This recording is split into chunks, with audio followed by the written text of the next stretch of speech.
Welcome to Let's Talk Native with John Kane.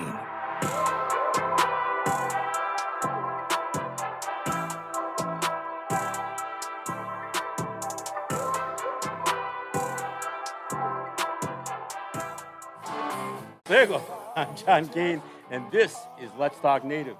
Hey, I want to welcome all of you to actually the first live broadcast that I've done from Akwesasne.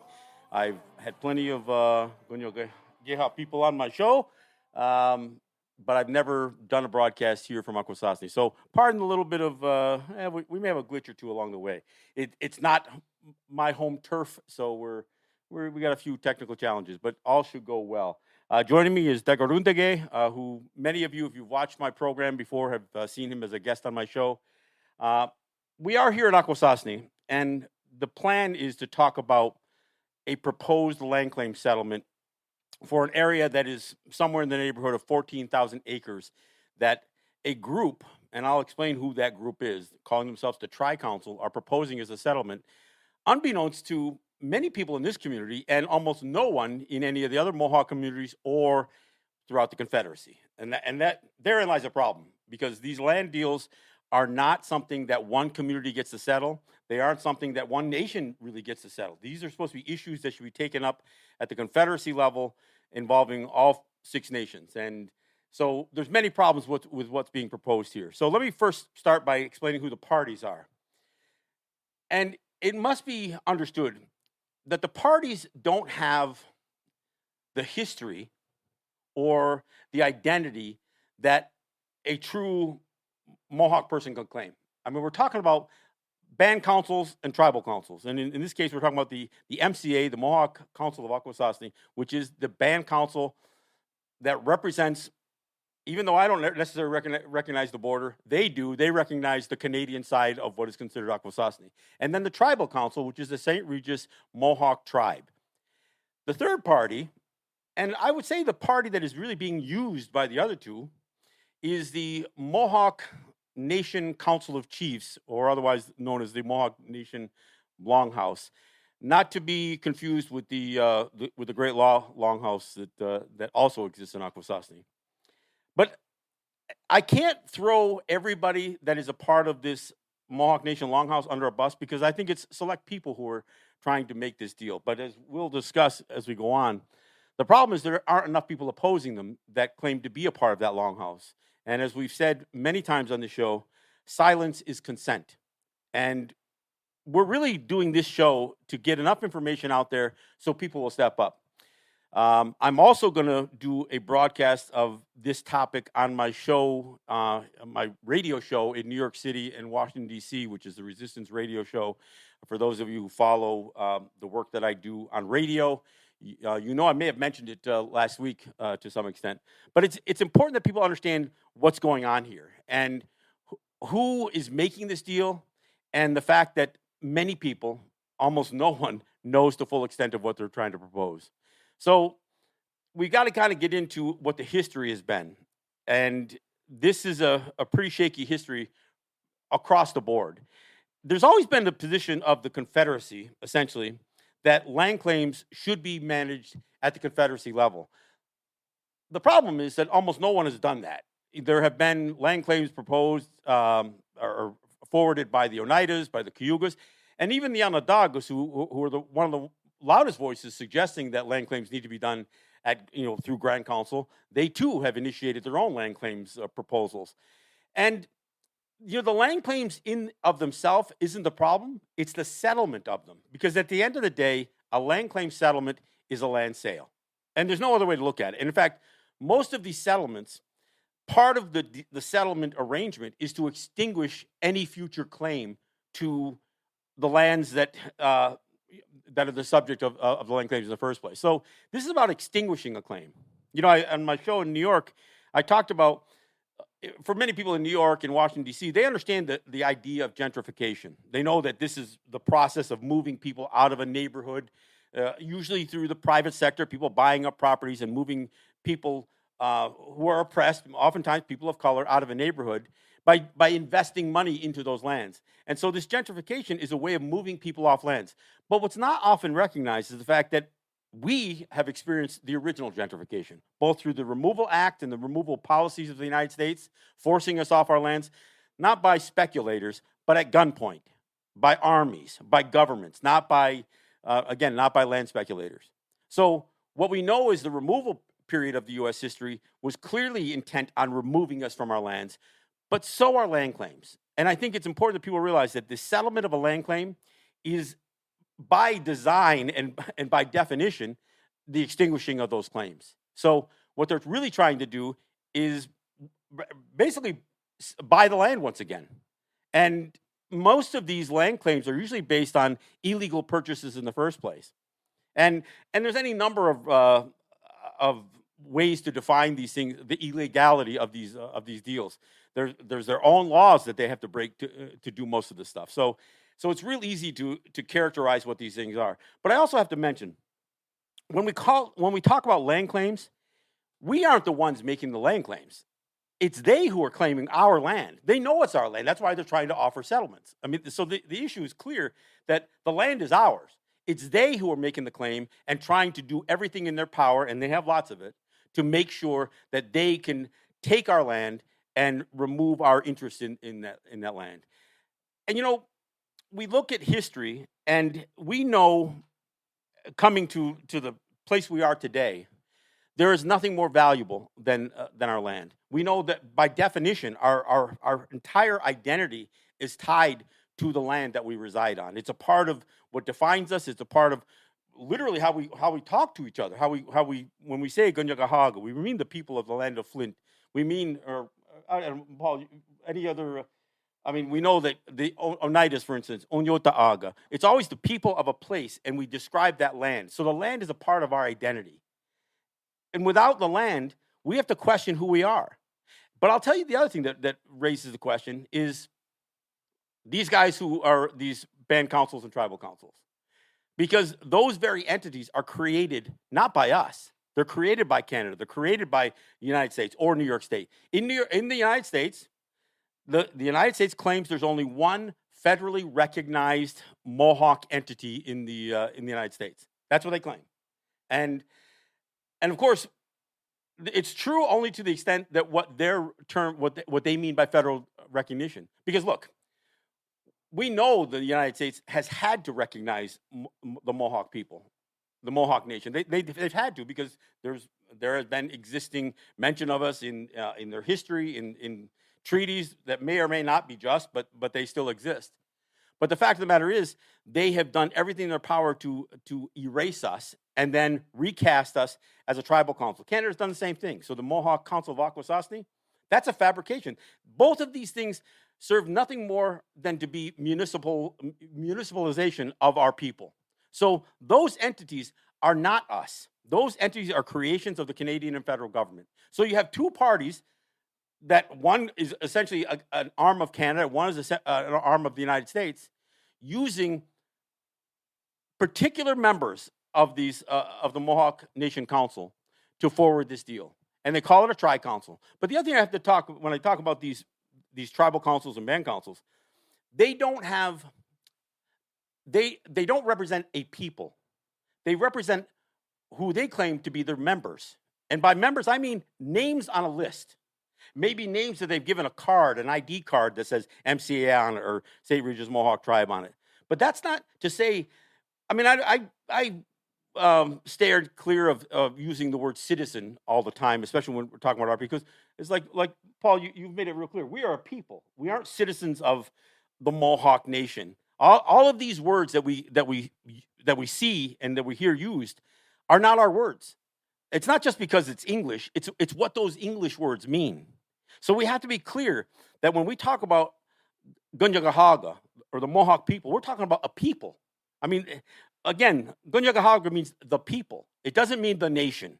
And when we're talking about Rudanishuni, we're talking about the people. We aren't talking about these rigid institutions that the United States and Canada have tried to cast us as. And that's exactly what the MCA and the St. Regis Mohawk Tribe are. They really are entities of the Canadian federal government. And they've sucked people along from the other longhouse, because we know that there's a great law longhouse here in Akwesasne. But we also know there's the other longhouse that has oftentimes taken solid positions against settlements of land claims, but now are being used by the MCA and the St. Regis Mohawk tribe to forward. And in fact, they're actually putting these guys out in front. And so part of it is to utilize them to represent the real Mohawk people, although they clearly are not being transparent with the Mohawk people. So it's a problem on so many levels here. But it's important that people realize that what is being proposed here has never gone before the people in its current form. They oftentimes will refer to old referendum that were done. I mean, in fact, there was one done, what was it, like 20 years ago.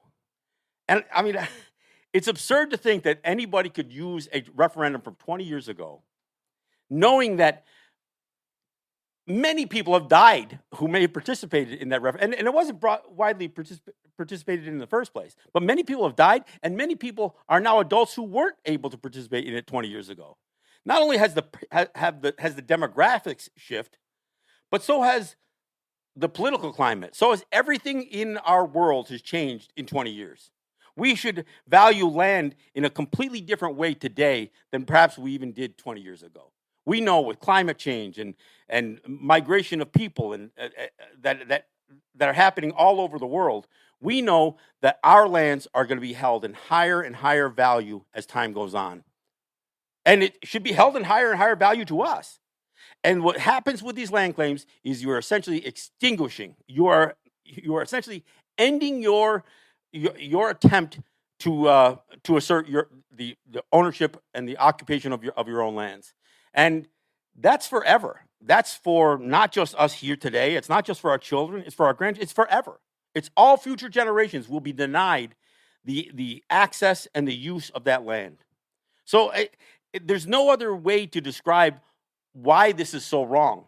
I mean, I'm wearing a land back T-shirt for those of you who can see me on Facebook here. I mean, the fact that we even have a movement that is being labeled land back, and it takes many forms, but there's no way that you can even talk about this idea of taking land back while you're selling it off in a land claim. I mean, it's about as absurd a proposition as could be. But that's exactly what it is. This is an attempt to get rid of our claim to the occupation and the livelihoods that we hope one day we can rely on those lands for. I mean, as it is, they've shrunk the lands that we're on. We are literally on postage stamp sized pieces of land compared to the lands that we occupied in the past. And it's diminished every time. Like I said, when we talk about gentrification in the city, in the urban environment, we're talking about moving people out of a neighborhood. Here we are talking about extinguishing any claim that we can have to the land in the future. I mean, there's nothing more definitive and I don't know. There's nothing that can be more clear about how much that ends our connection to that land in the future. Of course, I say that, but to be clear, the land is always going to be there, and as long as we're here, even with people trying to make these kinds of fraudulent deals, we are a problem for those who are trying to make these settlements. But we need to be a problem because, as is always said, our silence can be interpreted as approval. In fact, in the UN Declaration on the Rights of Indigenous Peoples, it is mentioned over and over and over again that any actions that are taken that impact our lives require free, prior, and informed consent. Now, let's be clear here. Most people are not getting prior notice of this deal. Most of this is happening behind the scenes. Most people have no idea what's at stake with this land claim. They don't know who's negotiating on behalf of who. They have no idea. So there's nothing to say that there's informed consent, and there is no consent. The fact that there's a reliance on these old referendum, and it must be made clear here. One of the referendums I saw said 700 people voted for it and 350 voted against it. Well, if 350 people voted against it, that should be enough to cancel it. We are not a people that are bound by referendum. We are people who vie for consent from all of our people. And if we don't have unanimous consent on a land claims deal, nothing should go through. And they're trying to use numbers. And who knows how they cast this referendum in the first place? I mean, we're talking about 20 years ago. Half the people who even managed that referendum are dead by now. So this is what's at stake. This is where this conversation has yet to go because most people don't know the details of this thing. I mean, we're talking about somewhere in the neighborhood of 14,000 acres, and they're proposing a $70 million settlement. And here's what the first time I hear a number like this, look, I'm Mohawk, but I live on the Cattaraugus territory of the Seneca Nation. And I follow what's happened with Seneca people and Seneca issues, in particular, what's been going on with some of their gaming issues. $70 million. The Seneca Nation gives that to the state every 6 months in revenue sharing. That $70 million sounds like a lot of money. That's got to be a lot of money. Lots of zeros in that. But it's not. It's a pittance. It is such a small amount. Like I said, the Senecas have given the state $2.2 billion in 20 years of gaming revenue. In their peak production, in their peak revenue years, $70 million is what they were generating. They were generating for the state. That in a couple of months. But in general, as you average it out, they give over that every year to New York State. And I know, so that just needs to be a bigger number. Well, let me talk about a bigger number. The Dundee settlement that the MCA was so instrumental in making happen, that was for $240 million. The Senecas pay that to the state of New York in a year. So everybody who was oohing and eyeing over these numbers, you've got to put these numbers in perspective. It sounds like a lot of money, but it's money that'll be gone in less than a generation, in probably less than a decade. It'll get swallowed up.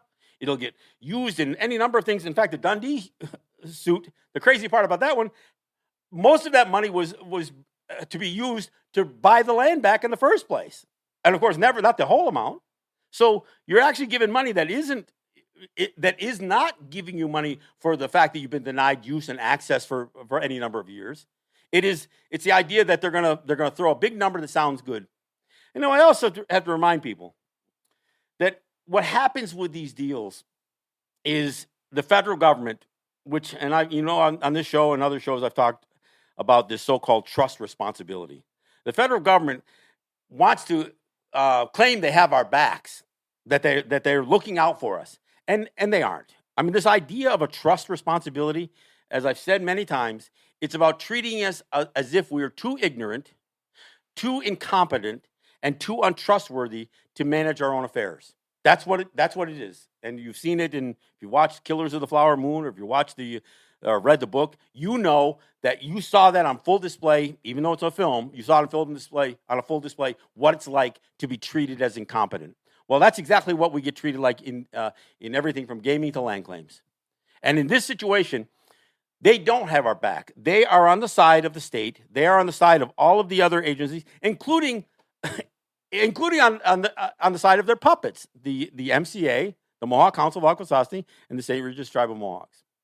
I mean, that's who they are. I mean, they are basically using people who look like us, who by definition and by clear identity are not us. And they're using them to try to make these land claims go away. And there's no other way to explain it. Paul, please weigh in at any time, otherwise I'll keep talking here. Wait, I have to wake up first. Okay, you wake up first. All these things you're explaining, and that is, I think back, since I was a little kid, listening to all the older ones before me talk about these things, always about our lands and so on. My understanding, as far as I was told growing up, is that we do not make land claims. And my understanding was it was passed in the Grand Council is that we don't make land claim because we know that the land is already ours. It's them that's claiming the land, and they're asking us to sell, and now these different groups are prepared to sell these lands when they have absolutely no right to sell the lands, because the thing is that they have alienated themselves from being Ungwahumwe. They can't call themselves Ungwahumwe anymore. They have become Canadian and American citizens of Ungwahumwe descent, but yet they're still posing as being one with the land. If they were one with the land, they would not sell. And in our Constitution, the Oklahoma Constitution, is that we do not sell the land. The land that we live upon, this is our mother. None of us have the right to sell our mother. She's not for sale. Unlike the Europeans, we are not into trafficking our mother or any of our women. That's not our ways. We have always been taught from the beginning, even when a young boy starts to become a man, that's the first thing they put him through, is for him to come to an understanding of how precious his mother and all his women relatives are. And today, in our language, he's called Roskonragete. Roskonragete means Rogete neogora. He carries that soil with him in his medicine pouch, along with his umbilical cord. From when he was born, his grandmother or someone saved it. And the day he went through the first process of becoming a man, that medicine bag was made for him, and his umbilical cord and his medicine and the soil, the earth, was put in that bag. That's why he's called Roskonragete. And because it's done while he was going through the 4 days of fasting and so on, with nothing but all the natural elements. But he had no food for 4 days and 4 nights. He had nothing to drink for 4 days and 4 nights. He had no comforts for 4 days and 4 nights.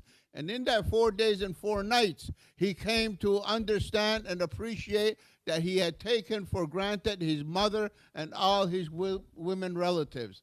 That's when he started to understand and become that man.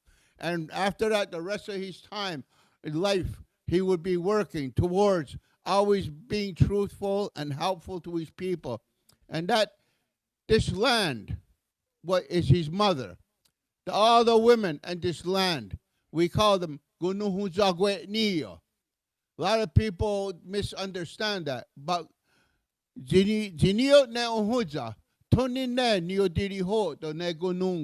as the land is, the women have exactly the same function. And those young men who become the Disconragete, their role model is the son. And as they get older, they take up the responsibility like our grandfathers. As grandfathers, we become like the grandfathers, the winds and the thunders and the rain. And we support the earth. We support all female life. It is they who will determine the life that comes on this earth. So who in their right mind is going to sell their mother? None of us have that right. And the thing is that it has always been made clear to us that no matter where we go across this Western Hemisphere, it's still our mother. We could go to British Columbia, that's still our mother. We can go to Nova Scotia, it's still our mother. We can go to Central America, it's still our mother. During the Ice Age, our people went down there. And we were welcome down there because those people down there are our family. We're all relatives. And everywhere you went, everybody always had the same philosophy and the same principles, is that this land could not be sold. What? You're knocking. I'm sorry. Hey, look, I've got to apologize. We did have a little bit of a sound problem in the beginning of the show. I'm going to repeat some of what I said early on. Not all of it, but I'm going to repeat some of it. Those of you who are listening to this as a podcast will, you'll hear it in its entirety. But I've got to explain. We're here to talk about the land claims that's being proposed by 3 groups. The groups include the Mohawk Council of Akwesasne, which is the band council. This is the Canadian municipalization of Mohawk people on the Canadian side of the of what they're calling the line they put through Akwesasne. And another party is the St. Regis Mohawk tribe. That's the tribal council. That's the U.S. version of the same thing. It is essentially a creation of the U.S. government in an attempt to reconfigure who we are and to change our governing systems. The third party is it's some members of the Mohawk Nation Council of Chiefs. I can't really blame it on the entire longhouse, even though there's sometimes tension between the two longhouses that exist here in Akwesasne. But we know that there are select members of that council, that Mohawk Nation Council, who are working with the MCA and are working with the St. Regis Mohawk tribe to propose a land claim settlement. It's lands that that are approximately 14,000 acres of land that they are proposing, for all intents and purposes, to settle for $70 million. And again, I've said this many times before on various shows, but I've got to say, $70 million sounds like a lot of money. But I always had to put it in perspective. And one of the easiest ways for me to put it in perspective is to talk about the Senecas. The Senecas share gaming revenue with the state of New York. And they share $70 million like every 6 months to the state of New York. So we aren't talking about a lot of money. We're talking about a pittance of money. I mean, in 20 years, the Senecas have given the state of New York almost $2.5 billion, $2.2 billion. It would have been more than that, but they withheld some money. $2.2 billion is what the Senecas have given the state of New York in revenue sharing. So when somebody's trying to propose a land claim settlement for $70 million, or even going back to the Dundee settlement, which the MCA orchestrated for $240 million, that's about, on a good year, that was how much the Senecas paid the state of New York in 1 year alone. It's absurd that people got excited about these numbers. When they hear the word million, they just think it's an unimaginable amount of money, and it's not. It's money that they can spend in a heartbeat. It's money they can swallow up, and of course, this $70 million is going to be divided up between the MCA, the St. Regis Mohawk tribe, and the Longhouse. So they've already got their hooks in it, and it's already being earmarked. And I think I have to remind people again that what happens, and in spite of the rhetoric, and these guys are putting a lot of rhetoric out, they're talking about, oh yeah, we're gonna own land after we're gonna get title of some of this land returned to us. No, you're not. Any land that comes back is gonna, and this includes both on the Canadian side with the Dundee settlement and with this one. Any land that comes back is ultimately going to go into trust. And I've talked about trust before.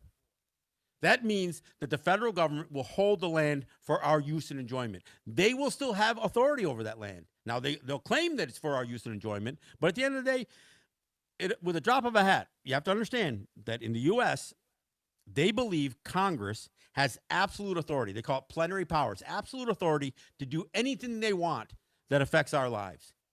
That's how they passed the gaming law. That's how they've manipulated laws over the years. That's how they've denied land claims. They've done all kinds of things because they have authority to do, and it's not even bound by their constitution or by any challenge. You can't challenge it. I oftentimes I'll cite the Indian Child Welfare Act. The Indian Child Welfare Act was being challenged by a white family in Texas. They were challenging about it being discriminatory, that it was a violation of states' rights, and it was going before the Supreme Court. The Supreme Court never had to consider any of that stuff. They didn't have to consider whether it was a violation of their constitution or a violation of separation of powers and states' rights. They didn't have to consider it. All they had to say is Congress passed it.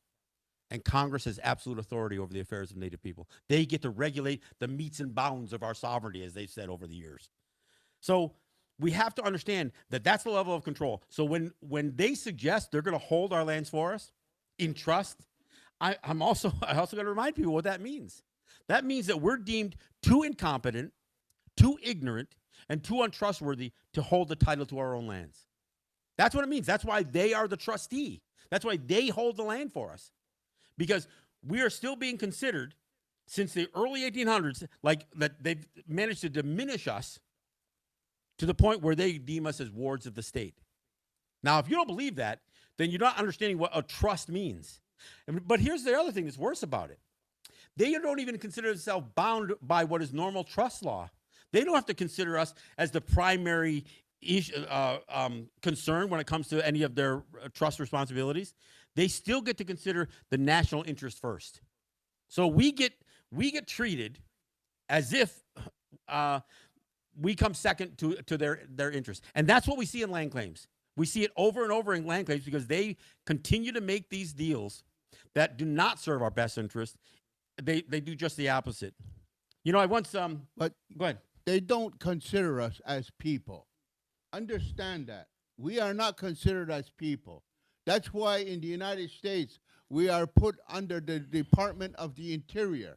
The Department of the Interior deals with all the natural resources of the land, whether it's the land, water, minerals, animals, birds, everything. That's where they put us. Endangered species. Endangered species. And in Canada, you're put under mines and resources. You are not considered people. You are considered as part of the land, part of the natural environment. And the same nonsense that everybody's running to the UN. Everybody saying, oh, look, the UN passed the Declaration of the Rights of Indigenous People. But yet Canada, the United States, Great Britain, Australia, New Zealand, none of these countries signed on until it was translated for them that it concerned indigenous peoples. But we were not being considered as peoples. We are being considered as a population, like the ducks on the pond or the grass that grows on the lawn. That's in the same category we're put in. That's why they believe they can make any decisions over us.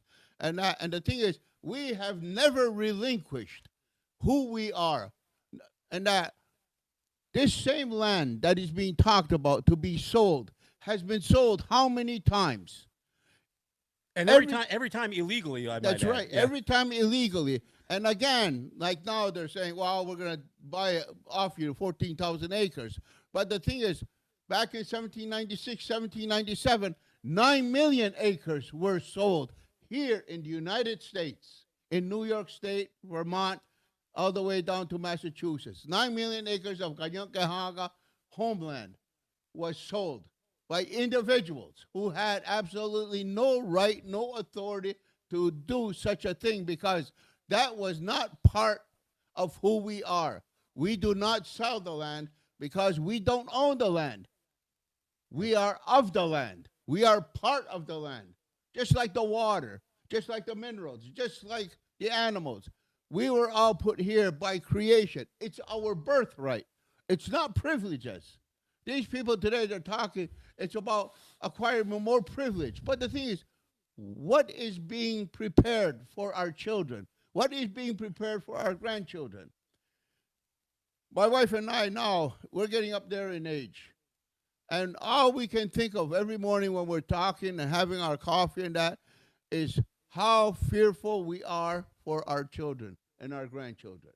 What's going to be here for them? And $70 million is not going to cut it.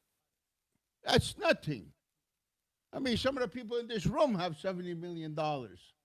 You know, what the hell is that? School budgets. I mean, again, it's important to put this stuff in perspective. Any of the schools in this area, their operating budget for an entire year is about 2 or 3 times that amount. So when we hear $70 million, it sounds like a lot of money, but it really, really isn't. And it's the kind of money and a level of money that can be blown through in a heartbeat. And you'll never see it. Here's the way this stuff gets cast. It's the best deal you're going to get. We've been hearing this for years. Every time we fought a tax issue, every time we fought an issue, the whole idea was, well, we'll negotiate and get the best deal we can. And that's the way this is being pitched by again, I want to remind people, they call this trio of entities the Tri-Council. The MCA, the St. Regis Mohawk Tribe, and the Mohawk Nation Council of Chiefs. They're calling themselves the Tri-Council. But they aren't answerable to the people. In fact, the MCA is doing everything they can. In fact, somebody just tried to sue them for refusing to hold a referendum. But referendums aren't our way anyway. But again, there are people that are a part of every one of those groups. They're members of those groups that stand in stark opposition to what they're doing. So they're doing this stuff against the will of the people. They find numbers where they can. Again, the St. Regis Mohawk Tribe did a referendum 20 years ago. And 20 years ago, 700 people were in favor of a land claim settlement. I don't even know that it's this settlement because this thing has been evolving over 20 years. So so 20 years ago, 700 people said they agreed with a settlement, and about half that number, 750, were against it. That alone should have been enough to stop it. That's not a consensus, and that's who we are as a people. We don't use this referendum process anyway, but this has never gone through. I mean, even though the Mohawk Council of Chiefs claims to be a longhouse, they didn't go through the longhouse to do this. They didn't go through the system, the Guyana or Goa, to do this. They did this just like a tribal council. That's what they acted like, and that's what they are. That's what they become. They are part of this group, and they are all serving New York State, the United States, and to some extent Canada.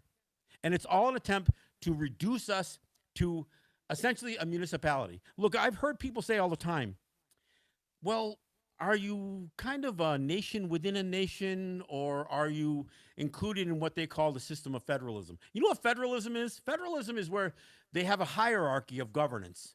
The federal government, state government, county government. And some people try to suggest that somehow we represent some sort of governance in between state and county levels. And it's simply not true. We are not beneath the state. In fact, we're not beneath the United States. This is what they've done. And they've done it for 200 years. They have been trying to reduce us to exactly what Tekarontake just said. They call us quasi-sovereign. Well, and even that, they call us domestic dependent nations, and that's using the word nations in the most obscene possible way. Because they're trying to say that we're dependent on them, that we are wards of the state. You know what wards are? People with mental deficiency, people with handicaps, people who cannot take care of themselves. You know, we hear the word sovereignty thrown around, and we use the word, but we oftentimes have to say, look, let's make sure when we're using that word, we're defining it. Because the sovereignty comes from Europe. That's this notion that God bestowed upon a select few families, that they were, with the permission of God, to get to rule over other people. And I mean literally stand above as monarchs over people. So today, when the word sovereignty is used, we talk about it being the authority of a people. But you always explain to me the word for not just the right, but the responsibility to carry ourselves. Yeah, we say, "I dewatatawi, I ungwanagera sera," you know, and that we carry ourselves. We are not dependent on no one else. We are not slaves to anyone.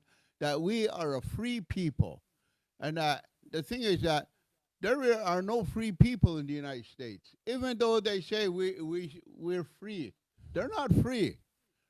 They're constantly having to pay the hierarchy, constantly having to pay them taxes, and it's never going to stop.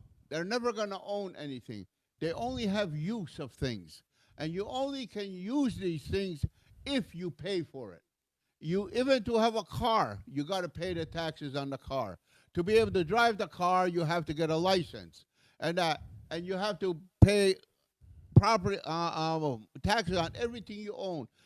To fuel the car, I mean, you're paying an absorbent amount of taxes with every gallon of gas you put into that thing. So to operate it, and your homes, you can work, you can buy land, but you can never own the land.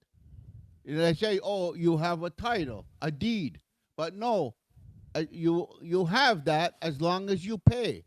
You have to pay on your house. You have to pay school taxes. Even though all your children are grown up and gone and have probably grandchildren of their own, you're still going to have to pay the tax. If you don't pay it, they put you on the street, and whoever can pay that is the one that's going to take over everything you've worked for all your life. So you're always a slave. And they call you a citizen, but a citizen is only a step above slaves, because slaves did not enjoy privileges. Citizens have privileges as long as they pay for it. Well, and it's one of the reasons I hesitate to use the word citizens when we're talking about our people, because citizens, by definition, implies a subordination and a duty and a loyalty to a government. And that loyalty and duty always comes in the form of taxes. It always comes in the form of the responsibility that you owe them. So it's important to look when they don't actually say free. You know what they say? They say freedom. And there's a difference. I mean, freedom is one of these complicated words because it has both the word free in it and it has the word dom, which is about domination. Yeah. I mean, when you speak of our people, you would talk about a free and independent people. That's what we always were, and they knew it, and they said it, and they marveled at the idea that we could have lives that allowed us to live a level of free as a free and independent people, and that's what they saw our lives, and they saw the opportunities that they could get because they thought all of that free and independent status that we had was because the land provided us with such wealth. And that's why they've gone after our land ever since. And that's why in our language we say, "Dewadadewoniya," and that we are free. We are free to exercise what was provided to us in the most natural way, which is our birthright. And dewadatawi, the effort we put into it, we can take care of ourselves. We do not need anybody to take care of us. But it's become very hard for us to take care of ourselves. It's hard for us to develop an economy and so on because they have taken away our understanding of how we as a people have always worked together, and that we always took care of one another. And so the thing is, it's hard. And then the thing is, by removing us from our lands and putting us on these little fly specks, and they come into those fly specks and they put a seaway through here that benefits them. Now, when did our people benefit from the seaway going to our homelands? We've never benefited any which way at all. Everybody else in the world, every corporation in the world is making money on the use of this land, but not us. Today, we are prevented from traveling freely on that water. We can't go from here to Gawonog without some law enforcement coming over there and stopping us from traveling freely, the way we did since time immemorial. We have to stop and think what this is, because these are going to be the final nails in our coffins to bury us, to erase us from the land. We'll still be roaming this land, but not as who we were supposed to be. We are going to become part of their system with no choice. And the land that is being sold, like it was mentioned, we're going to have to buy land back and put it in trust. It's got to first go through their system, then it can be bought. Taxes need to be paid on it, then it goes to our people to be able to buy it. But we have to buy it and go through the councils. And the councils, in turn it over back to the federal governments. And those lands become part of trust lands, crown lands. And so it never becomes ours. So the deal that is good was good for them. They got our land, they paid us to justify what was going on, and then we have to give them all that money back. And then they're going to tax our land. And I got to talk a little bit more about what trust land means, because this June, and I've talked about this on my program, this June is the 100th anniversary of the Indian Citizenship Act. And that is when the U.S. Senate, or Congress, I should say, House and Senate, declared that we were U.S. citizens. So when you put that into perspective, and you'll see how I connect this back to trust land. Trust me, it does connect. For 100 years prior, they had been trying to reduce us as wards of the state. That's what they said. That's what the judges have said. The Supreme Court said this thing. They did it in the name of the doctrine of discovery. They did it when they created what they called the trust doctrine, where they claimed to be our trustees. They did it when they incorporated another legal doctrine called the plenary powers doctrine, where, as I said, Congress claims to have ultimate authority over our lives. They did all of these things. And then when they ended slavery and they passed the 14th Amendment, and they claimed that all the slaves essentially were now made U.S. citizens with full rights of U.S. citizens, although that wasn't even true at the time. They knew that it still didn't include us, because when they talked about that, the citizenship part of the 14th Amendment, they said all people under U.S. jurisdiction. We weren't those people. And they knew it. They knew it in 1865. And they also knew it in 1924. Because when they declared that we were U.S. citizens, they didn't have the right to do so. In fact, internationally, that was already considered a war crime. It was called denationalization, the idea of stripping away somebody's national character and imposing another nation's character upon them. 10 years later, they passed the Indian Reorganization Act. And you don't need to remember the dates, but just but bear with me. So the Indian Reorganization Act was this attempt to redefine who we are. First, it was geared almost entirely in the offset to end what they call traditional governance and try to get everybody to follow an American-like constitution as far as tribal governments were concerned. But it was an attempt to redefine us as a tribe, band, or nation of Indians subordinate to the laws of the United States. That's what the Indian Reorganization Act did. But even that didn't do it, because when it came to this trust land thing, there's a catch to it. Who can have land held in trust for them? I'll tell you who. Because they said, if in 1934 you weren't under the jurisdiction of the United States, you are not entitled to have land held in trust for you. That's a federal law. That's a part of their trust land, their whole fee to trust system. Only those individuals who the United States says is under their jurisdiction. And you know what? And if you want to have land held in the trust for you, if you're one of these people that are trying to get your land back, they'll actually put the burden on you to prove to them that you were under the jurisdiction. Not now. They're saying you need to prove that in 1934 that you were under U.S. jurisdiction. That's their law. I'm not making this stuff up. You can look it up. They flat out said that if you can't prove that you were under U.S. jurisdiction in 1934, you're not entitled to have land held in trust for you. So it comes back to the question. Who gets to hold this? Who's having this land put in trust? Only those people that this tri-council is saying is completely under U.S. jurisdiction? I mean, they make claims. Oh, yeah, the state won't have any jurisdiction over it, and they'll have no ability to tax and that kind of stuff. The state won't this and the state won't that. But the federal government is going to hold that land in trust for you. And you know what? If you don't acknowledge, and if you're ever put to task, prove that you were under U.S. jurisdiction in 1934, you're not even entitled.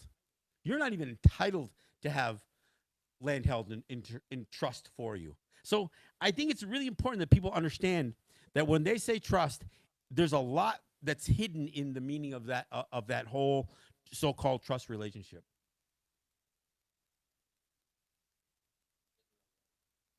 Well, yeah, and there's no question that they know this stuff. I mean, they know this stuff, but they'll never put that out front. And neither will the Tri-Council, neither will the MCA, the St. Regis Mohawk Tribe, or that other longhouse. I mean, I've listened to people that claim to be traditional, claim to be Confederacy all my life, talk about maintaining sovereignty and continuously standing up for their own identity. And then I hear them in the next breath say, well, go vote in the next election, or serve in the armed forces, or be proud to be a U.S. citizen. Look, there's a whole lot that we need to confront at some point in our lives. And among the things, and I talk about it all the time, Matt hears me talk about this all the time, is identity. Who are we? That's right. If we aren't looking at that Guyana to go, if we're not looking at this circle wampum behind us here and knowing that we have a place within that, then who are we? Are we St. Regis Indians? Are we band members? I mean, maybe you're in a band, but that's a whole other thing. But are really, I mean, who are we? Are we going to assert that we are not mere descendants of a once proud, free, and independent people, but we are those people? Well, we can't make that claim. If we're going to say that they're going to hold our land in trust, the very act of doing that is telling the world, yes, I'm theirs. I am their citizen. I have committed myself to defend the U.S. Constitution above my own, above the Guyana de Goa, above my own identity. When I was a boy, I heard an expression that the old people used to always say. There was always people who were trying to get some kind of settlement on the lands. They were always ready to make a deal of some sort, and that they were so eager to try to what they believe was improve themselves by becoming like their oppressor. And so they all jumped at everything the government offered. And the people who resisted, they called those people the Hadinat Sahyadu. The Hadinat Sahyadu. It means they have writing on the ass. That they have a number now, and it's stamped on their ass, and it means the property of the United States or property of Canada. That's what that meant, the Hadinat Sahyadu, and people resisted. And because they were the resistors, those are the people that had to go underground in order to try to maintain whatever they could of who we are. And only in 1924 did they finally lift the ban. And our people came out of the woodwork, and we started putting up symbols of who we are, like buildings we refer to as the longhouse. But the thing is, those buildings aren't the longhouse. They were only buildings where we could gather, we can counsel, we can stay out of the rain and the snow and the cold, and that we could do our Thanksgiving ceremonies. But today, these people are using that because they all congregate at a building. They're saying that they're the nation. And the thing is, that's just a building. You can hold those gatherings inside a garage. It means nothing, that building, other than it's a shelter. And again, we've been reminded always that our home, our mother, is from where the sun rises to where the sun sets. And that will always be our house. And these people are they're trying to sell it for a few measly dollars. And I have to question, do these people love their children? Do you love your children that you would allow someone to sell the birthright of your children in a most illegal way?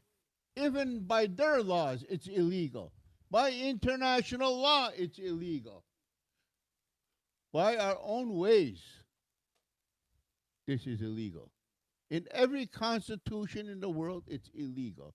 No other place do you go in the world where people are trying to sell their lands, trying to negotiate a settlement on their lands. In fact, in those countries, in the past few months, we've heard of 30,000 Palestinian people killed because they're trying to keep their homeland. And we're trying to give ours away. Yeah, we're trying to give ours away. They're starving to death. Their babies are dying in their arms, but they will not give up. They're being blown apart. I mean, and to be clear, and who's providing the weapons for that? The United States. Yeah. So, I mean, it's really easy to slip into a conversation about Israel and Gaza because it's all related. But you can't make that point any more clear when you say there are people dying for their lands in other places while we've got a group of men primarily trying to sell. You know, I also got to say something else. I mean, you mentioned the United Nations. One of the things that invariably happens this week they were doing their UN Permanent Forum on Indigenous Issues. And look, I've been down there. And I went down to Washington when they were debating the United States taking another look at the UN Declaration of the Rights of Indigenous Peoples. And the first day of that gathering was listening to people mostly bitching about what they called sacred sites. And I got to tell you, I don't know what part of your mother you consider more sacred than the other. And frankly, I didn't want to think about that. But it's absurd to suggest that there's some parts of our land that we think are sacred while the rest is what? Something we can just give away? We can sacrifice? We can give it away for what? For peace? For a few dollars? I mean, I think it's important that people realize that when we start to try to put value or diminish the value of land to such a point that we're willing to give it up, that we're literally stealing it from our children, as Tekarontake was suggesting. We're literally taking it from our children because we don't know what the next 10 years. I mean, again, it's absurd to suggest that they did a referendum 20 years ago and they want to use that as some sort of proof of some sort of consent from the people here. It's absurd to even suggest that. But by suggesting that, you're simply writing off the future of your children. That's exactly what you're doing. You're writing off the future of your children. Hey, look, I know we had a little bit of sound problem at the beginning of the show. I saw somebody had submitted a question. I mentioned early on that, and look, we're not bound by clock here. I mean, I was planning on doing a 1-hour show, but we can go as long as we need to go on this subject, especially since we lost a little audio in the beginning. It was asked about how it is that you got the MCA, the Mohawk Council of Akwesasne, the St. Regis Mohawk tribe, and this one, or at least a part of this one longhouse in Akwesasne trying to make this deal. How is this just an Akwesasne deal? Well, I'll tell you how it is. It isn't. And it's not even just the Mohawk people. This is a Confederacy issue. And you know, the worst part about it is the claim that they're making here is not even based on being Gunyagahaga. It's not even based on being a part of the Six Nations. It's based on some fraudulent document they call the Seven Nations Treaty, which has been blown out of the water time and time again. Let me tell you a little story about the Seven Nations Treaty. A few years back, the casino up here in Akwesasne was written up for violations of OSHA. Do you guys remember this? I got a room full here, so yeah, they were written up for a violation of OSHA, and they tried to claim that OSHA didn't apply to them, and they tried to use the Canandaigua Treaty, as a matter of fact, and the courts ruled against them. They were said, nah, no, they were actually they were trying to use the Seven Nations Treaty as well, and the court said, you're not a part of the Haudenosaunee. You're not a part of the Six Nations. Not if you're claiming the Seven Nations Treaty. So the very people who are using the Seven Nations Treaty and some of the language of that as a part of this land claim, they've already removed themselves. And again, identity. They've already compromised who they are. The Seven Nations Treaty was more about church than anything else. In fact, the other word for those people were the praying Indians. They weren't the Mohawk Nation. And again, I hesitate to use the word.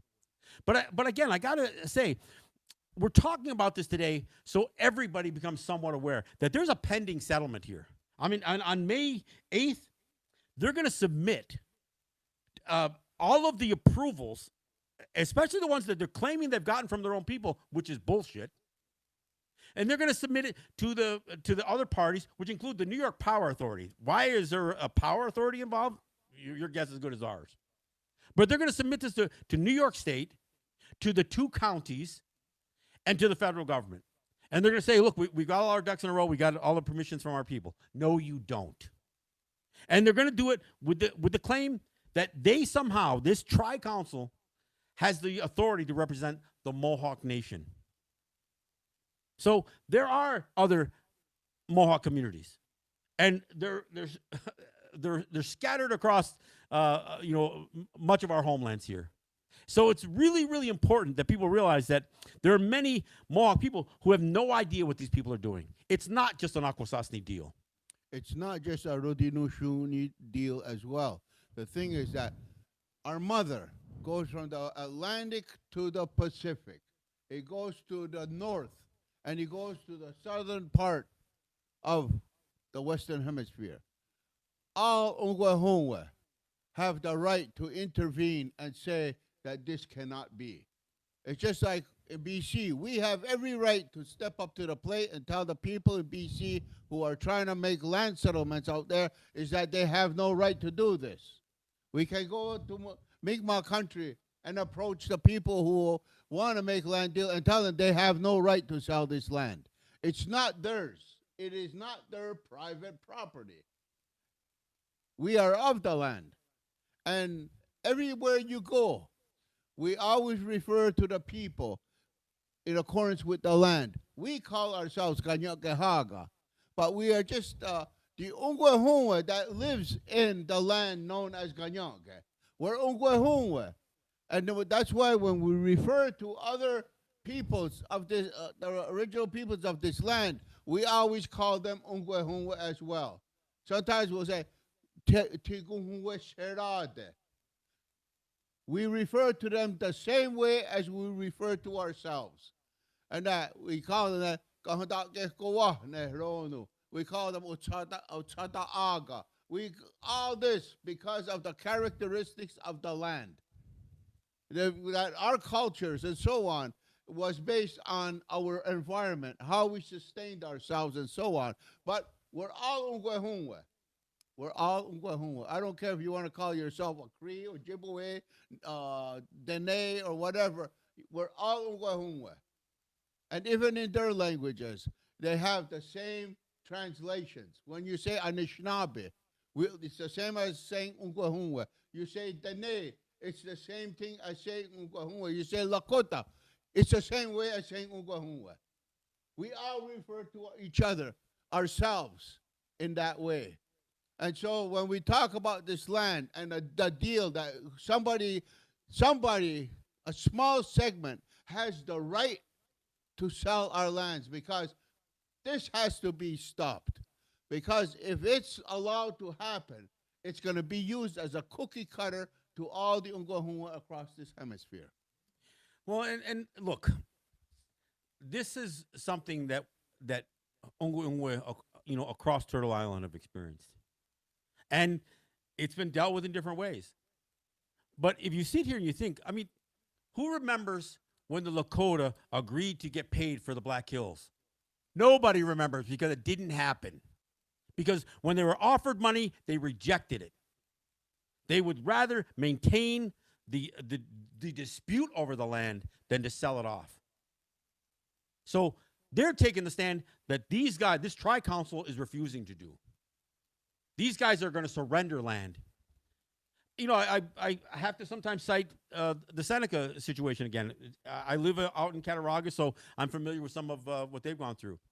Now, what happens with a lot of stuff is this stuff usually has some foundation in leases. And I got to tell you, the idea of a 99-year lease is absurd. I mean, for one thing, by and large, people don't even live that long. So the idea, and white people don't either, so that they could enter into a 99-year lease is absurd. But I'll tell you, it didn't even stop there. Some of these white folks tried to swindle our people by entering into 999-year leases, which is even more absurd. There's a municipality in Western New York called Salamanca. And Salamanca exists on what is considered the Allegheny territory of the Seneca Nation. And like 95% of the city is within that territory. And it was on a 99-year lease. And when that lease was coming up, the claim that the municipality and the state and the counties all trying, well, that lease was like a sale. No, it's not. And of course, they use the longevity of those leases to try to cement that these leases are like sales. But that's not the way they were negotiated. They were negotiated, we were assured, the land is still yours. The land's still yours. The land's still yours. Until that 99 years comes up, and then we're going to pretend that lease was like, they're hoping that look, anytime they entered into something that long, they thought we'd be gone by the end of that lease term. They didn't think that we'd even be existing anymore, because that's what they were trying to do. They were trying to eliminate us. But I got to tell you about what the Senecas did. And we could argue whether the Seneca Nation had to do this on their own or not. But let me explain what the Senecas did. When they had to address this 99-year lease, they didn't give up Salamanca. They didn't boot everybody out, but they insisted that land is that municipality is on Seneca land. That's what they insisted. And today, any Seneca can go into the city of Salamanca and buy a piece of property. And actually, they're not actually buying the property. They're actually buying what they call the leasehold improvements. They can buy a property and take it off the municipal tax rolls. And it reverts back to clean Seneca title. I mean, it's clean Seneca title anyway. In fact, the white people, they don't just pay taxes to the municipal government of Salamanca. They have to pay a lease to the Senecas. Some of those people were pissed about this settlement. In fact, they burnt their homes. They said, "I'll burn my place before I'll give it to I'll pay a lease to the Senecas." So the Senecas didn't sacrifice any of that land title in the renegotiation of the Salamanca lease settlement. They got a certain payment, which probably wasn't enough for having been screwed all those years, most of that 99 years. But they were also they negotiated on the very end of that lease settlement. They negotiated the land acquisitions clause, and the Senecas today can reacquire lands in their Aboriginal territory with the funds, supposedly with the funds that they were appropriated in that settlement. And it was like $60 million. Not nearly enough, but depending on how you go about buying land, you can buy a lot of land for $1 if somebody's willing to sell it for you $1. So, I mean, you can talk about how Disney acquired all the land around Kissimmee. But anyway, they were able to buy lands and take it back into original title, not trust land. They were able to buy that land back, or pay the white people to leave, as my friend Sugar Montour used to say. They could buy it back, and they could revert that title back to original Seneca title. That's how all 3 of the Seneca casinos are on acquired lands. Even the one in Allegheny, the one in quote unquote Salamanca, that was off what was considered off of their Allegheny reserve. But they bought it and they took it back in and they built a casino on it. They did it in Buffalo and they did it in Niagara Falls. And again, every day, a Seneca has the opportunity to take land off of the tax rolls in the city of Salamanca. So that's how they settled the lease. Now, I realize that this is not exactly the same deal, but you know that this stuff all comes from fraudulent leases. That's how white people got in these lands in the first place. And you know what? When they're offering a settlement for this land, they're not even considering the value of not only the land, the tax money they collected on that land for all of this time, fraudulently, but they're also not assessing any of the loss that we had in not having access to that land. So again, $70 million, it is just a pathetic number. And it's almost a pathetic number regardless of the volume of the land, because it's a forever deal. And that's what can't be lost in this. So I know tomorrow there's every Sunday in Akwesasne at the what we call the Great Law Longhouse, there's their Sunday meeting. And this is going to be discussed at that meeting from what I understand. But I got to tell you, everybody throughout the Confederacy, but in particular, Mohawk people, better know what these guys are up to. Because you in particular need to hold, not just in this community. In this community, sure. But if you're in Ganawage, Dunyage came out with a very strong letter on this thing and said these people have no authority to do this. And they were even addressing the St. Regis Mohawk Tribal Council or the MCA. They were talking about the other longhouse. They don't represent the Mohawk Nation. They couldn't have made it clear. And they wrote a synopsis of the history involving the Seven Nation Treaty and all of that stuff. They couldn't have been more clear. But we need Ganawage. We need Oswego. We need Wata. We need Ganazadage. We need Tandanega. We need everybody to weigh in on this stuff and demand that, for one thing, this council, this Mohawk Nation Council, cease to fraudulently represent that they represent the Mohawk Nation, because they don't. I mean, they don't even represent a large segment of Akwesasne. And the thing is that it's not just happening here in Akwesasne. In Ganawage, for years they've been dragging this dead horse around they call the seigneury. And they've been trying to settle on that as well. In Ganasadaga, they're going through the same thing. Their community became checkerboarded.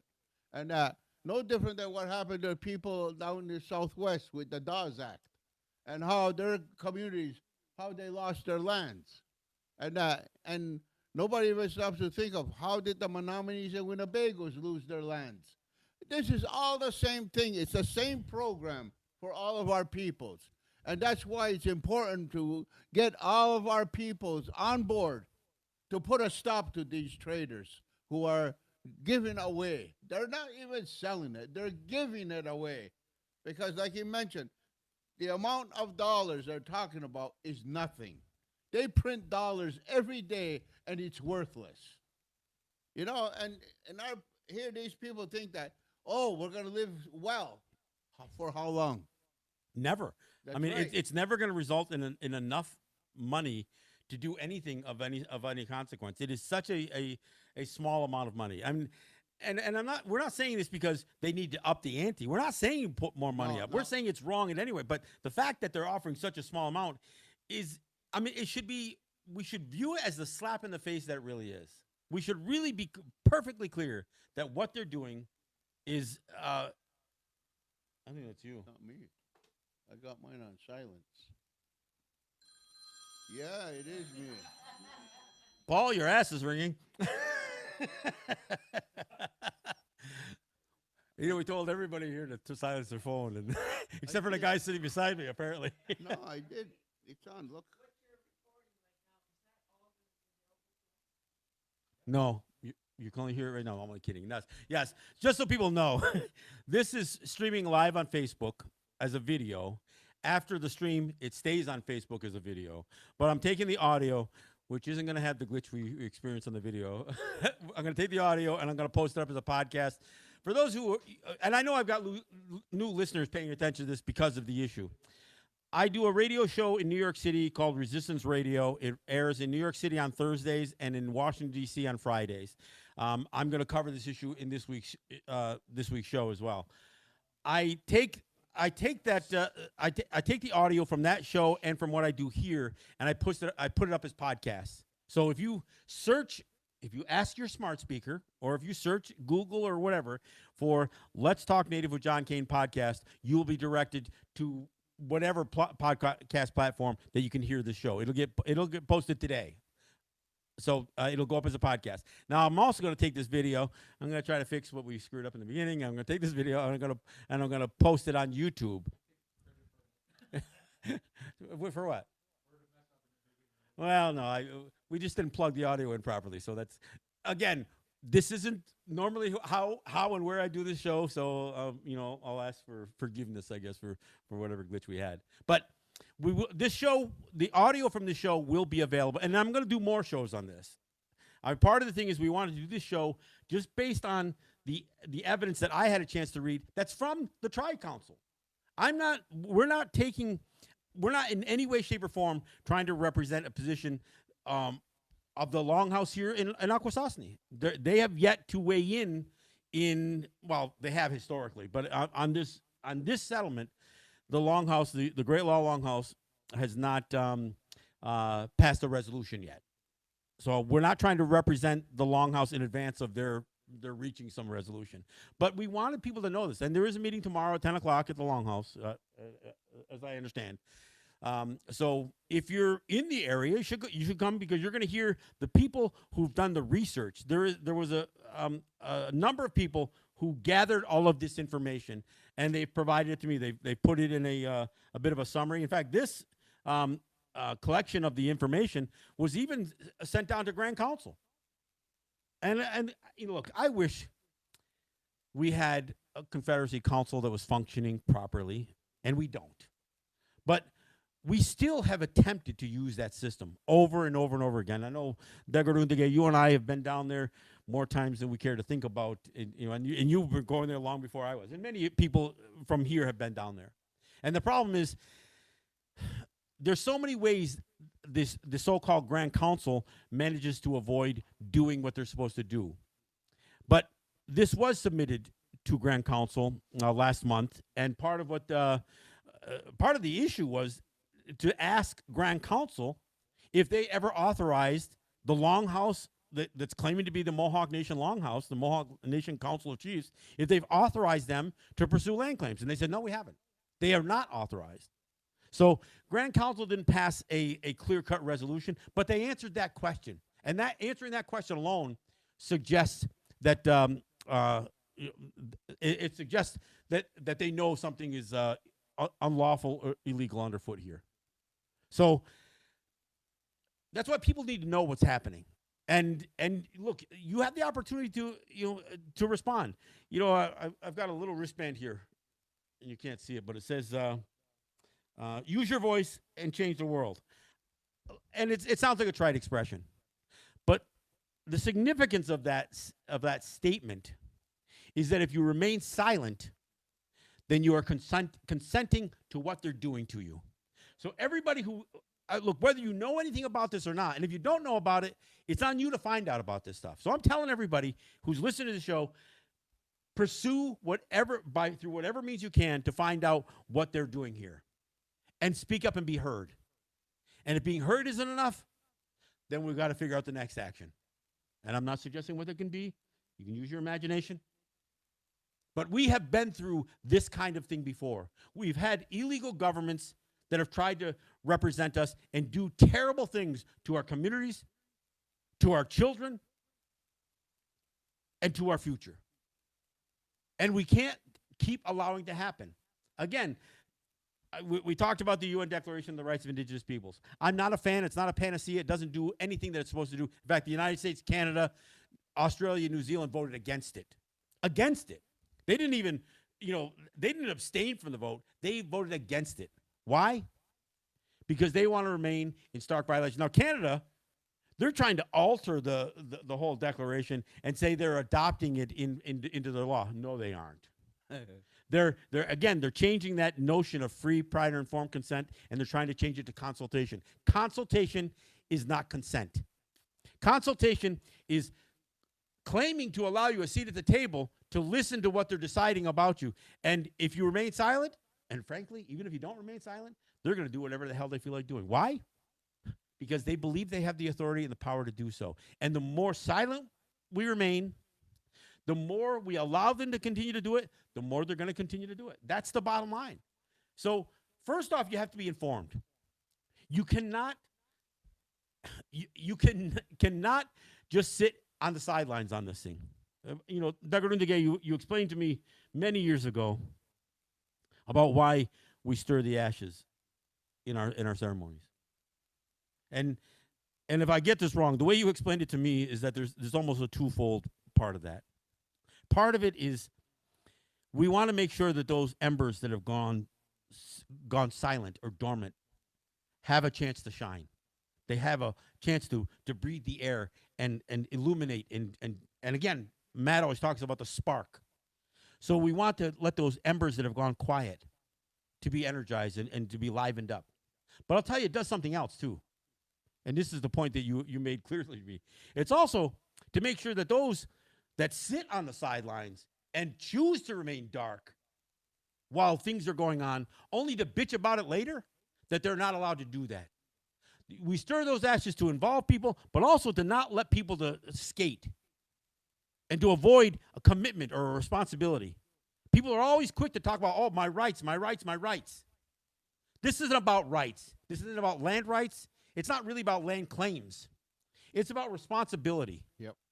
And if we don't accept the responsibility and hold these people accountable for what they're doing and object to it and stop it, like I said, May 8th, they're going to submit all of their so-called approvals with the intent that they're going to do a signing ceremony on July 11th. They think they're going to seal this deal in July. See, if we right after the 4th of July or next week after that, they're going to sign this deal and they're going to say, there, look at the great things we did. If we don't speak up and we can't cry about it later and say they sold us out, we sell ourselves out by not saying anything, by not doing anything. We're just as guilty of the ones who are selling the land because we did nothing to stop it. And don't let me tell you that again. No, we're going to tell you again. We're going to tell you again and again. It's part of, look, the reason I do this show, and I know there's some people who listen to what I do, and some of you are going to be new to it. I mean, I'm hoping there are people who have never heard me do these kinds of broadcasts before who say, geez, that was some important stuff. Because we need to discuss these things. We need to have conversations because you can't have actions without having knowledge. And that's what we're asking you to do. We're not asking you to even take our word for it. Don't take our word for any of this stuff. Especially that trust stuff I was telling you about. Just remember the word trust. It's not trust as a virtue. I mean, like, I trust you. That's not what they're talking about. They're talking about trusteeship. This idea that they are above us and that we're beneath them. And our silence allows it. So I do this show every week on radio and then as a podcast, which I'm going to, this is almost a relaunch of Let's Talk Native. Because I've kind of concentrated more on the radio show that I do in New York and Washington and not enough on this. That's part of the reason I came to Akwesasne. You see this circle on this wall? That's something every single one of our people should know. This is what makes us who we are. This is what gives us the right to defend for our children and our grandchildren. This is what makes us Ungwehungwe. And this points out to us what our responsibilities are. And our people, we don't know this anymore as a people. And we have the responsibility, those of us who remember what was told to us, to pass this on. And that because everybody needs to know this. Everybody needs to know this because then they'll understand why these people have absolutely no right, no authority to sell. And the thing is that if we don't stand as who our ancestors worked to protect us, this is what protects us. And right now, fighting about all this stuff, we're using their system. It's all about their system. And we say that they don't have any right, but yet we're intervening in all of these court cases, all of these negotiations, when we're not standing by Deagojokwan Haksta. We're not standing by that which unifies our people, strengthens our people. We're not using that. We're not standing as who we are. And all of our arguing and everything else, we're doing it in a foreign language instead of using our own language. Our own language and their language is not the same. It's a totally different worldview. The thing is, they're of the culture of possession. We are not the people of the culture of possession. We are a people who are belonging to the land, not the land belonging to us. We're only here for a short time, but there's generations coming who are going to need this land.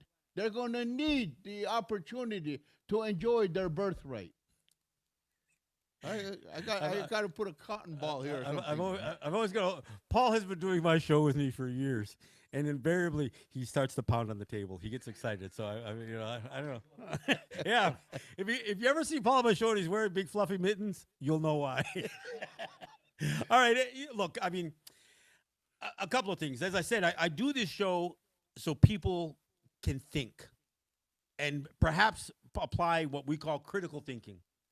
I mean, Paul, you've said over and over again, when you hear something, dissect it. Make it make sense to you. And if you're hearing something that doesn't make sense, then investigate. Find out so it's your truth. I mean, we have this big thing about confusing belief and knowledge. Yeah.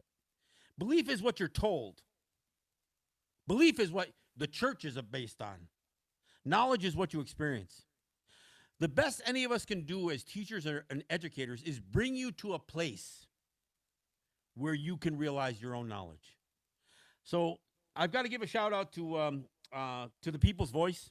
They've got all of these land claim documents posted, so it's all available. I also got to give a shout out to CKWE Gwe Radio in Tandanega for helping us get this word out, and I think they're actually rebroadcasting or broadcasting what we're doing here live on their radio in Tandanega. And I do encourage people, take this video that's on Facebook, and when it gets posted on YouTube, share it. Get as many people involved in this. If you know people, educate them. Share this.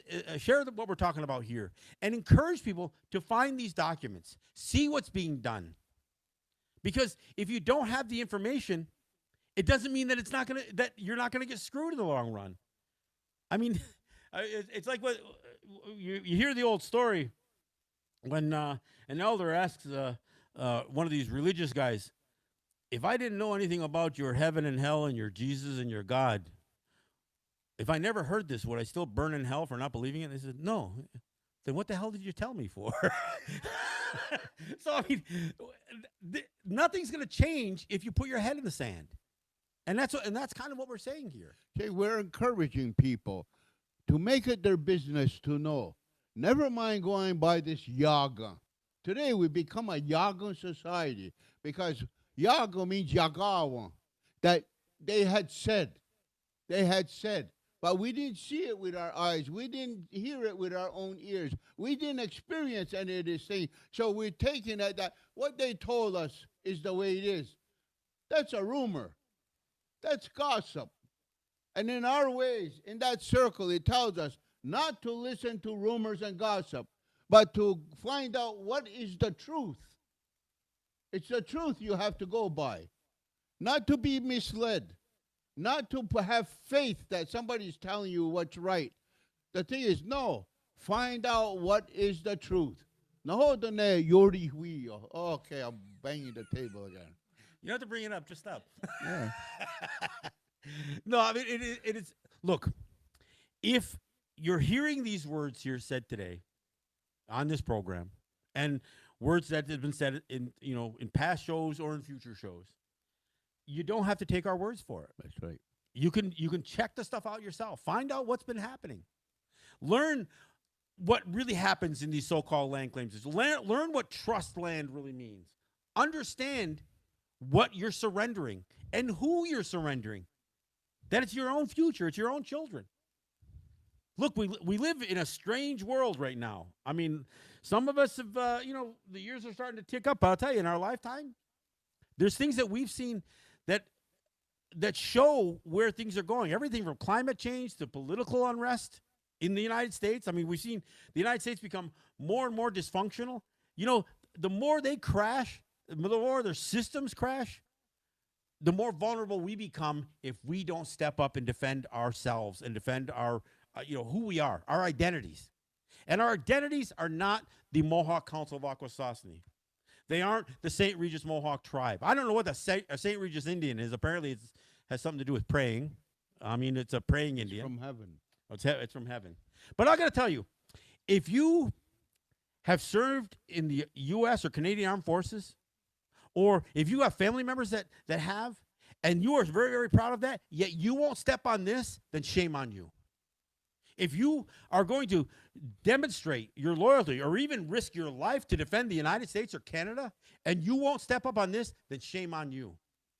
If you're going to join in their political system, run for their offices, vote for their candidates, but you're not going to step up on this, then shame on you. This is who we are.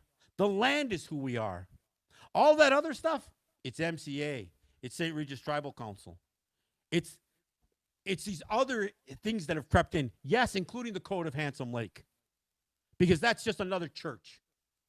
So if you've done all of those things and you're not prepared to investigate this and tell your friends and your neighbors and your family, and then ultimately do what you need to do to stop this, then shame on you. It's why we do this. Yes, am I trying to incite people? Damn right I am. But what I'm trying to incite you to do is be responsible. And look, if I offend you, I'm not going to apologize because I'm offended. You know what I'm offended by? I'm offended by the years that some of us has put into this thing. And some of us have been dragged to jail. Some of us have been physically abused. Some of us have gone to prison. And we've sacrificed times with our family, not just in terms of years in a prison cell, but we sacrifice time with our family doing this very thing. And we don't do it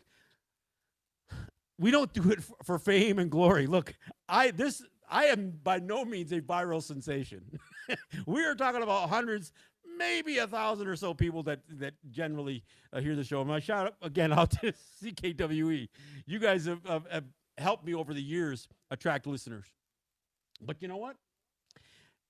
Just as we can attract listeners, we can lose them. And look, if I say something that's offensive, if Tekarontake say something that maybe kind of offends you a little bit, we're not gonna apologize. I would never do that. Yeah, you do it all the time. You always yell and beat on the table too. No, I mean, because we're doing it for you. We're doing it because of our commitment to the people in our communities. I'm not doing this for New York State, or the counties. And I'm sure as shit not doing it for the tribal councils or the band councils or any tri-council. And in fact, no matter who sells you out, they need to be held accountable, and you need to rein them in. And you need to cast them away from you and not allow them to assert authority that they never had and never will have. But your silence will allow them to do things that you have every opportunity and every right to stand up to. My wife and I, every morning we talk, and she's asking me, why do you keep doing what you're doing? Why are you always out there on the road? Why are you always going to all these meetings? Why you do what you do? You know, you're getting older now and you're still out there. It says, why are you doing this? And I point to my two grandsons playing on the floor. I said, that's why I'm doing it. Because if I don't do this, what guarantee do I have that somebody else is not doing it for my grandchildren? I know me by doing what I do and trying to pass this on to them, giving them who they are, that I only can guarantee that I can do it. I know there's other people that work just as hard, but I can't speak for them. I can only speak for me. And every so often, I got to remind her, you know, but that's just the way it is. When he talks about we sacrifice a lot, we sacrifice a lot of that time and energy that we could be spending with our children, our grandchildren, and so on. But these things are important. Somebody's got to continue. You know, and the thing is that we don't get paid for what we do. Some people think that because we travel and we speak all over that we're making all kinds of money. Geez, we're lucky if they pay our expenses. Half the time we're paying out of pocket to do these things. I don't even have a beaded vest. Yeah. No, I mean, look, I'm on the radio in New York City and Washington, D.C. I'm not a paid host. I have to volunteer my time to do that. And it's not just about volunteers. It's about paying. Look, even to do what we're doing here, I've got a dozen subscription services that I've got to have just to do this in the way that I do it. So everything has an expense to it. And the biggest expense is what we sacrifice with our families. So we're not asking you to do something that, you know, that we ourselves haven't done. We're asking you to be responsible. And that's really what our ask is. And we're going to continue to do that. And we're going to provide you with the information, whatever it takes. We're gonna light a fire under people to try to get them to move. Because, again, we can't say it enough. Your silence is consent. And the only way you're going to stop this kind of abuse, and look, it's real easy to say, well, the state did this. It's real easy to say the feds did it. We can blame residential schools and we can blame colonization. But these are our neighbors doing this shit to us. I mean, that's the people we can see every single day. I mean, this is the responsibility that we have. And look, most of us, we have friends and relatives in every Native community. Every one of us has a relative in another community or several. So every one of us has an opportunity to share some of this message and let people know. I mean, and that's really all we're asking is spread the word. I ask, if you listen to the show, share it. And if you don't agree with me, then look, I can't respond to every comment and question while I'm doing the show, but I will afterwards. We can have dialogue because beyond doing the shows, I do post commentary on social media. And I'll answer a question. And if I don't know the answer, I'll find the answer or I'll direct you to find the answer. I tell to people, get a hold of John Kane. He knows a lot. But if he doesn't know, just call me back. Yeah, if I don't know, I'll ask him. It's absolutely the luxury of me rekindling this podcast, the Let's Talk Native podcast here in Akwesasne. Because, look, between COVID and family obligations, I haven't traveled up here to this community often enough. And unfortunately, I can't travel to some communities on the Canadian side for other reasons that that are also tied to all of this stuff. But I can come here, and I will come here. I was asked last week in the Longhouse, he says, where the hell you been? I said, be careful what you wish for. You might see me a lot more often than you care to. So I say that to you. Look, if you're listening, I thank you for welcoming me into your ears and into your head, and for giving me an opportunity to have Paul beat on the table in front of you as well. Yes. So, but do something with the information. Step up. Be heard. We have a lot of power, but we have it as a people. Individuals, look, we can do things as individuals, but they will never have the same meaning as when we do it as a people. We have an opportunity to fix some of this stuff and perpetuate our presence on our mother, on our homelands. We should be looking at Eddie. I mean, look, part of the reason Ganyange exists is because we took land back. And we did it because there are people in this room, yourself is one, you sat in that Grand Council, and they said, we need to reacquire our lands. And they said, and they literally said it, by hook or by crook. So by whatever means necessary, we need to reacquire our land. So yeah, some of this land that has white people on it, I'm not saying we got to force them off at gunpoint the way they did it to us. I'm not opposed to encouraging them to leave by whatever means necessary. You know, I'll remind people here in Akwesasne, years ago, there was an island here in the river called Stanley Island.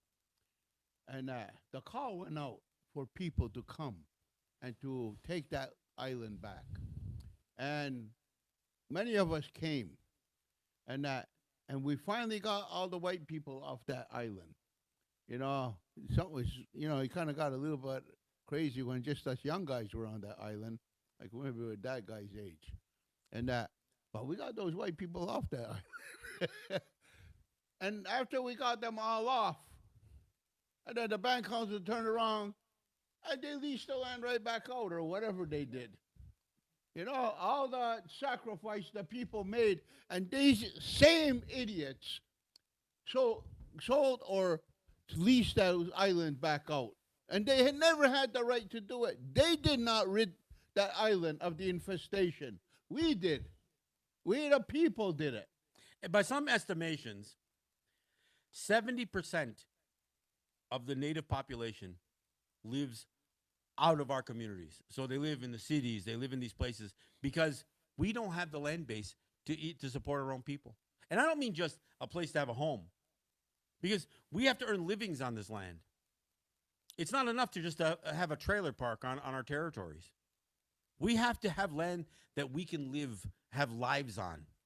And for the most part, we're told every single day, well, you're gonna have to go to the city, and you're gonna have to work iron, you're gonna have to do this, you're gonna have to get your an education so you can work for some white company. And we're told that over and over again. We even measure success by how well we do in their world. We're not measuring success by how much land we get back. So we have to ask ourselves, who are we? Are we merely the descendants of a people, or are we those same people? Are we Ungwe? Because our actions are saying otherwise. And I'm not saying that for everybody. I think there are people who put their heart and soul into maintaining their identity and asserting that identity in many different ways. But unfortunately, there are still people in our midst that are selling us out all the time. Look, as I said, we could talk for hours, and we will continue to do that. We will have show after show after show on this issue and other issues, because there are issues involving the environment and the fact that in this community, in spite of its beauty and having this incredible river that flows through, there are cancer clusters here. There are people who are suffering from the illnesses that are imposed on them by by corporations, by the U.S., by Canada. So yeah, we're going to do shows. We're going to address these issues. We're going to talk about the battles that we have with taxation. 100 years ago, they declared we were citizens. Today, when we stand up to them, they have the gall to say, you're a Canadian citizen. You've got to pay your taxes. They'll say, you're an American citizen. You've got to pay your taxes. So we better, again, revisit who we are. Are we Canadians? Are we Americans? Or are we Ungwe? And that's a choice that we make. It's not just what we say. We make that choice with our actions, with what we do. And I'll say, if we remain silent over this, silence is an action. It's a refusal, and refusing to act is still an action. So if we remain silent, come May 8th, they're going to submit a bunch of documents saying that everybody concurs, everybody agrees. They want to sell the land out. And then come July, a week after the United States celebrates its Independence Day, they're going to do a signing ceremony, and they're going to announce and cheer what a great job they've done. And if you remain ignorant to what they're doing, the information's available. There are some fine people who've done a great job putting all of their information together, including their bullshit referendums, their refusal to do referendums. I have to go downstairs. All right. Don't bang on the wall on your way down. I'm not. So, again, I want to thank you guys for tuning us in, and I encourage you to stay connected to this podcast and to these videos. We're going to do more. We're going to address these issues, including this issue more. The intent, we were going to, frankly, we were going to have some people from Akwesasne that were going to be on the show, but a little illness struck, so I got stuck with Paul. And again, some of the best programs I've done in the past featured my friend Tekarontake, explaining both issues associated with the language, the culture, and reminding us who we are. And again, I can't state it more clearly than that. We have to define who we have to assert our identity. So I want to thank you for listening, and I want to remind people that this is Let's Talk Native. I'm John Kane. Yahweh.